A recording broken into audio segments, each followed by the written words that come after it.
This time the Clark Speed Shop. Look out behind me. What's this? I'm putting the roof and the siding on my backyard gas station. It's awesome. I'm dodging rain and wind, but we're getting around there. So if you want to see how metal goes on a building, I'll show you right now. Here's how the metal comes. I've got on my trailer. It comes with a cover sheet. This is not the color I got. This is just random colors they give you. Ooh. And it's got a sticker on top that says cover sheet there.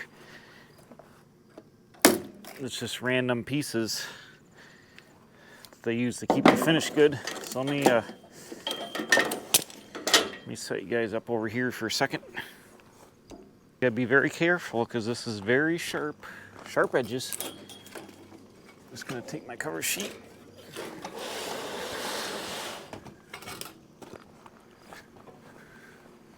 Aha, there we go. Charcoal.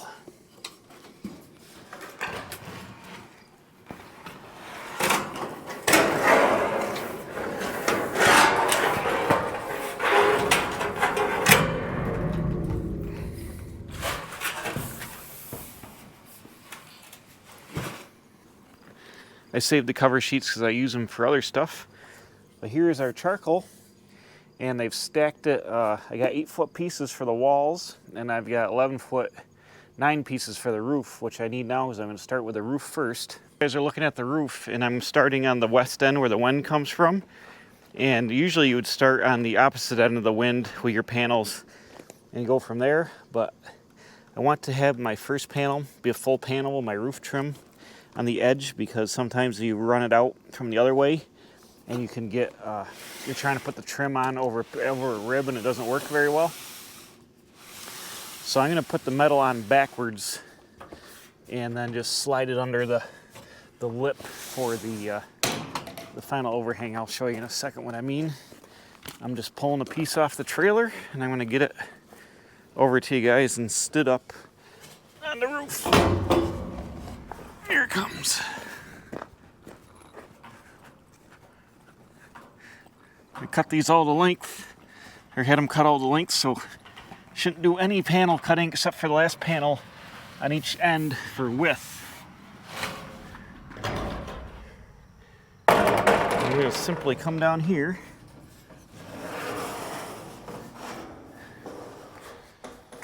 Luckily the wind's not blowing.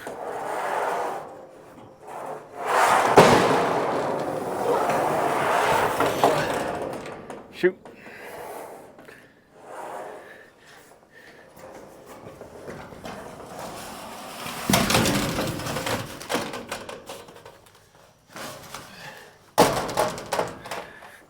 I need a 2x4 to push these up on. I just happen to have one right here. Let's try that again.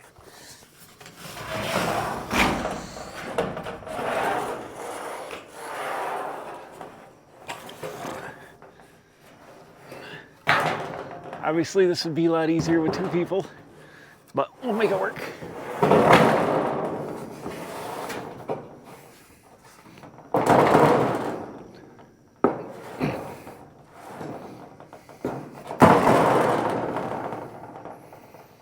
Dang it.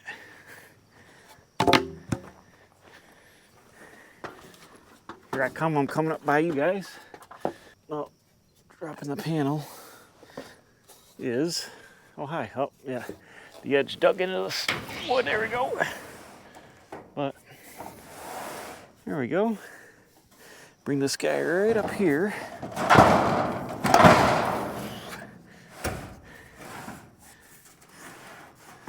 Ooh, perfect. Now you see here the letters. This is the edge that goes underneath. So I'm going to bring that here, then be trim here. Like I said, sometimes if you run it out, so I'm gonna have to put this backwards. I'm gonna have to stick the edge under the roof, but the roof will, let me think about this. Yeah, you always want the piece facing the wind to be on top. That way the wind can't peel it, because if you did it the other way, the wind could get under all the edges.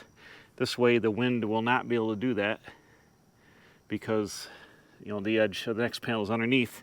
I've just got to pop it under there. But 11-foot 9 is what our panel is. I'm gonna bring it out to the edge here. The trim will screw on over here, the corner trim. Like I said, sometimes if you get the rib out like if the rib was here, and then you have a hard time putting the trim on. So this way, if I just start the panels backwards, it will allow me to be good there. Screws go next to the rib. That one would be next to that rib, then next to this rib, then next to this rib, and next to this rib. So what I'm gonna do is center that up, and I'm just gonna drill one in. I'm using a regular drill instead of an impact driver because the impact driver can take the paint off the screw head when it impacts. So I'm going to use this regular drill, and I'm going to just start one right here for a second. I always like to give it a little whack with my hand to go through the metal like that, and then I go. I'm going to leave it a little bit loose right now, and that'll allow me to pivot. Let's see. Yep. I'm flush down there. I've got about an 1/8 inch. My wood must have a tiny little bow on the outside. I could move it over just a hair so the metal gets hanging over. I'll probably do that so we don't set it all the way. I'm going to just bring this, take that out of the hole and bring this, overlap it just a little bit. And we'll start again.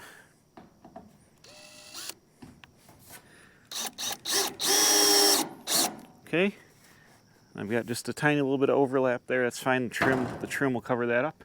I'm going to go down and I'm going to put one more screw in, and then I'm going to go get the next panel, and I'm going to start a couple panels to keep them true to each other before I screw them home.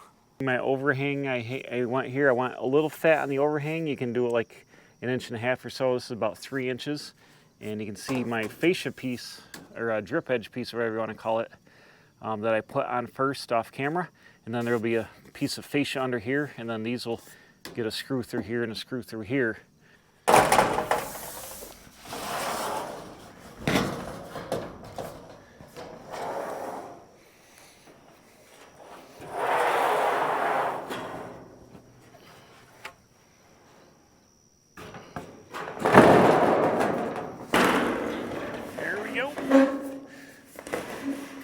Like I said, I need to pick this edge up and get this under here.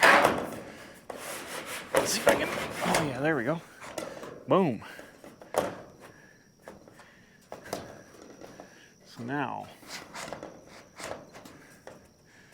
I can already, okay. See right here, I've got a little sawtooth action going on.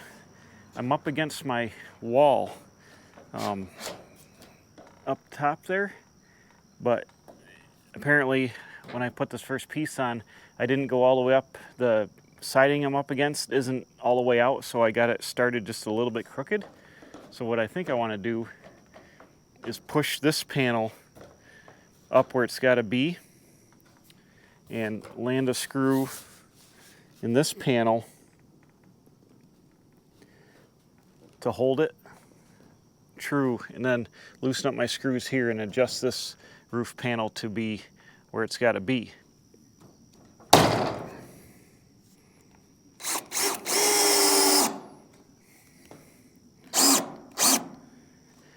I'm going to set that one and see how she be.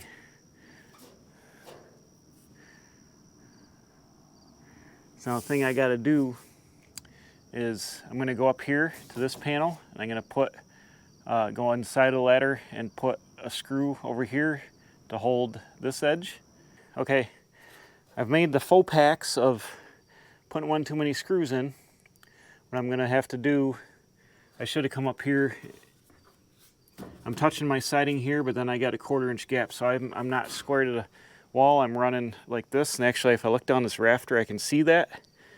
So the top corners need to come this way a little bit, and that's where my sawtooth was, which I adjusted by going off the roof. So I've got both panels now skewed away from the building. I need to remove 2 of those screws down there and leave one as a binder. I need to spin both panels. I need to come up here and check this and get it the same distance away from the roofing. I'll make my tails match down there. I'm going to leave like a 1/4 inch gap up here, so I got some room to play if there's inconsistencies in the siding. And then there's trim that goes on here that will cover all this, so that won't be an issue. But that's where my mistake is now I've skewed both panels to themselves. It's tricky to get going to get square. Once you do get square, then you're all set. You just got to keep an eye on it. And as you see here, I've just been fighting it a little bit, but we'll get her. All right, it's the next day. Unfortunately, the weather is a little inclement. It might rain, but I went off camera in the dark and I added a couple of rows of screws. Here, as you can see, I've got to add one more down the center. I just didn't want the metal to blow off in case it stormed. And then this morning, I've thrown the last 2 full sheets up on here. And I'm about ready to climb up on the roof, and I'm gonna put a whole bunch of screws in. And I measured to the end wall over there. The roof is perfectly square, so my end wall rafter here is out about 3/8 to a half inch on the top on that side. That's why the roof started crooked. But it is true to that wall is what I wanted to have happen. So all this will get covered in trim. It's 7.5 inches for the last panel. And I'm gonna get up on here and run a whole bunch of screws. The screws are 1.5 inches. They go fully through the 2x4. I like to have full gripping on my roof. And the side walls, I'm gonna use 1-inch screws just because there's less likelihood of the wall blowing off than the roof. But these will be all 1.5 inches, and then when you do the trim, those will be 2-inch screws. But you can see how on the upper roof, how everything matches. I had to do that. You see the seam, I had to do that out of 2 pieces because it was so long. It was like 28 feet long. So I ended up making it out of 2 pieces of metal with like a, I don't know, 8-10 inch overlap. But that's been fine and it works good. So we climb up on here, put you on fast motion, and we'll run these screws in while the lawnmower is running next door.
Stormed for a little while, so I had to stop, but now we're back at it. We climbed the ladder. I just want to say this is me doing this at my house. I'm not a professional metal roof installer, even though I've built all this in that building over there, but I'm probably not doing everything the same. So if you're a roofer guy who does this permanent or for a job, don't skewer me. So I couldn't figure out how to flash this corner. Ow. So I'm working on this. The last piece of roof comes down here. There's end wall flashing that goes up against this. We got to put on there, but everything's got to be shiplap down. And so the end wall flashing will shiplap that. But then when I got down here, I didn't know what to do. And if I left the roof like this, over this, I flashed it here like that. If I left this, water would get under there and leak on the wood. So I need a piece to cover this. So I took this piece of flashing, usually as a drip edge, I cut that off, I put my fascia on, and I've got a 3x3 corner here now that I'm going to put on first.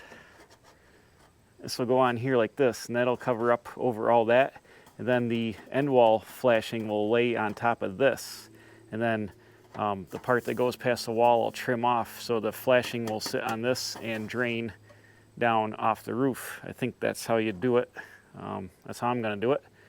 And eventually this will get more on here. So this overlap here will be covered up. I can probably caulk that corner there and do something to that. But in the meantime, this will go on here like this. Oh, I've just scratched the crap out of my fascia board on my screw hole. Great. That was a slick move right there. Scratched the absolute crap out of that. So I'm going to try to not do that again. I'm going to get this guy mounted on here. I punched that hole ahead of time so it'd be easier to start the screw, and screwed myself, no pun intended. So that's going to go there. You always got to think backwards how you're going to shiplap all your stuff.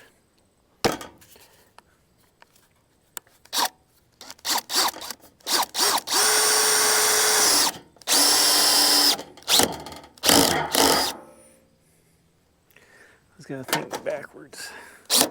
Oop. Too much.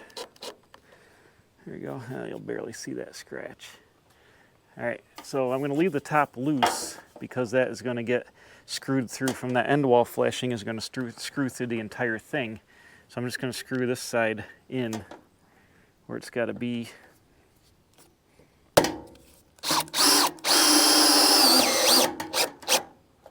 All right, like that, and I'm just going to let this float, and then we'll go up on there. It rained on the roof, so it's a little slippery probably, but I will make do.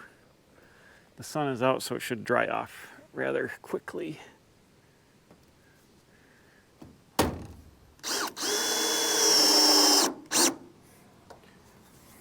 Like I said earlier, you use a drill with like a torque setting set on it so you don't smush the rubber washers down too much. And if you use an impact driver, the takes and chips the paint off the fasteners. So if you use a straight drill motor, you usually don't have that problem.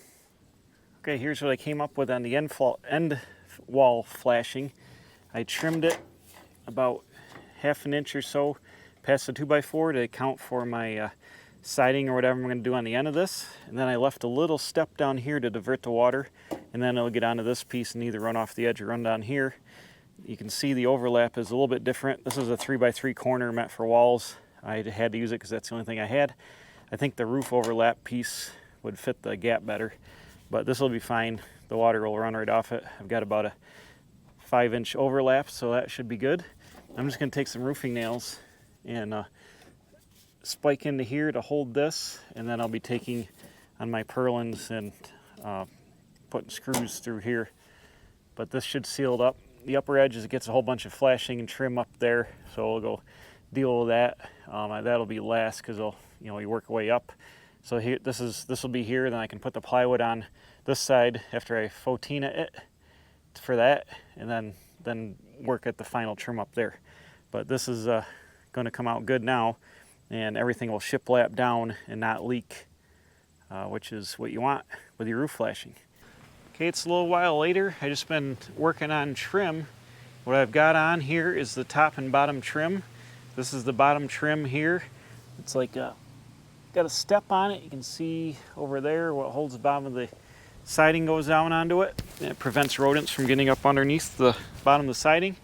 And up top here I've got some trim. It should be J trim for the soffit at the top of the panel, but they didn't give it to me. And I didn't check when I left the store, and it's an hour and a half away, but luckily I had some extra Z flashing, so I turned Z flashing into trim, just notched it around the rafters and stuck it up there.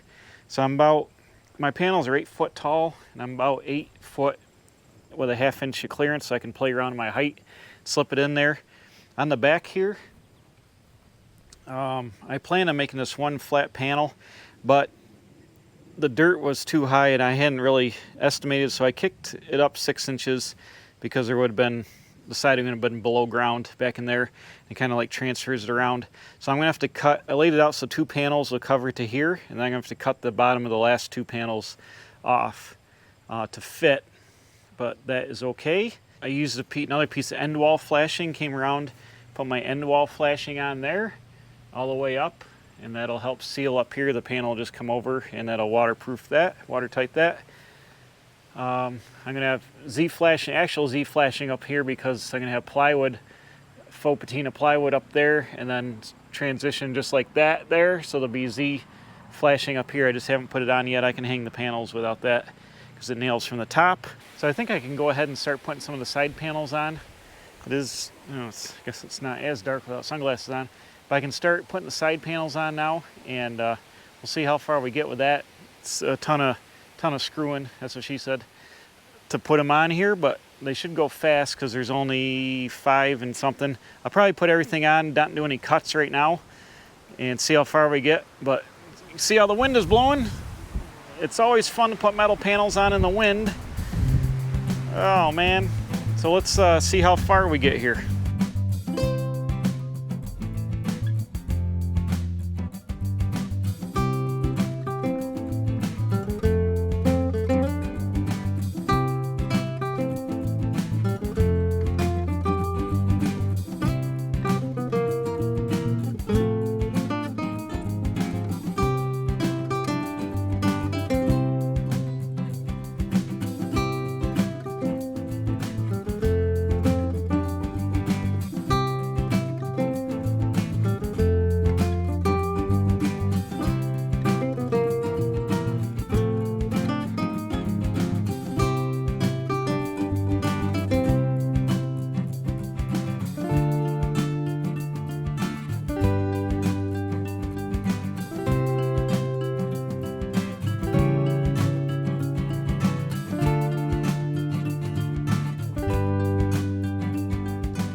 Bam, it's just that easy. A little bit of screwing and she's right on there. So you can see, you might have seen in the video where I flipped out, put the screw, I just eyeballed it, went in the wrong location. That's where it needs to be. Oh no. So I'll probably pull it out and put it up there because you're gonna see a hole a lot less than you will with the head being out of whack. But I measured up off the bottom so all my screws are straight and they went around this way. These 2 panels fit on. Good, I got my little jog there. So these panels need to just get cut down to whatever. I think it's 6 inches less than 8 foot. And then this one will be a strip. And then I got to cut the strip for this side here, which will fill in the end of that. Like I said, I don't have any J channel, so that edge of that should have a J channel piece on it. I am going to use barnwood to come around here. I'll probably just run the panel out, cut it, and then use my barnwood and finish it up that way, not just have a J channel on the end. It should be okay. Oh, you also saw me try to fit the corner piece just to make sure it fit that corner here. That's why I just put a screw in here and I took it out. That's going to get covered with that corner trim. We'll cover up the corner of these. I'm going to also put that on. I'm going to show you where I also screwed up, so if you guys are doing this, you can pay attention, because I didn't and it was too late. But you see where the screws are going here. Here, these went up. I wasn't paying attention. I put my boards on and I blocked them all in and everything and nailed them on permanently. Then I realized that the screws weren't going to line up. If I was going to do it again, I would have transferred the screws around and all these boards would be up here. I thought about redoing it, but I was actually on the back of the building where nobody's going to see it. It is what it is, but that would have been a lot nicer to have all the screws continue at straight line all the way around the building. Oh well, is what it is. This is backyard building at its finest. It's the next day. I haven't worked on the building at all, so we're gonna go 180 degrees with this video and finish it out. I'm gonna show you some other stuff. But let me show you as far as I got. I ended up putting all the rest of the screws in over the night, last night. Got the corner molding on. This wraps around 3x3 and closes up the corner there so the wind can't get under the panels. And I went and I put all my screws in here. My back was killing me, so I didn't finish the bottom row on this side, but I did the bottom on this side. And I haven't done any cuts yet. I just got to do my cut panels now. So that's it for now. It's late on Sunday and I've got to go back to work tomorrow, so I'm not going to be able to get any more done on it right now. But over there, I've got the dragster behind my Studebaker. Let's take a look at that. I ended up going to a car show and dragging the dragster along. And I went to the swap meet there. And look at this. I found a Bronco, early Bronco 9-inch Ford rear end. And, somebody's had the rear end, the pumpkin out of it, so I'm not sure what gears are in it. But it's an early Bronco 9-inch. So these are good for hot rods because they got the 5.5-inch bolt pattern, but they're narrow, so they'll fit under like Model A's and 32 Fords and stuff like that. So I picked that up along with a set of new drums. All the brake parts are missing, but I'm sure you can get those like Rock Auto. I did an impulse buy here. Look at these, 70 Challenger TA side exhaust. These are from the TA Challenger and the AAR CUDA that they had side exhaust with these megaphone tips. Now this is a factory setup right from Mopar. This guy blasted these and he painted them. But these are factory side pipes. Let's see, which side would this be? Driver's side. So the muffler came down from the car and actually had the inlet and outlet on the front of the muffler, so it would go through the muffler, then come out, and these would hang, and these would stick under the back of the Challenger. And the Challenger and the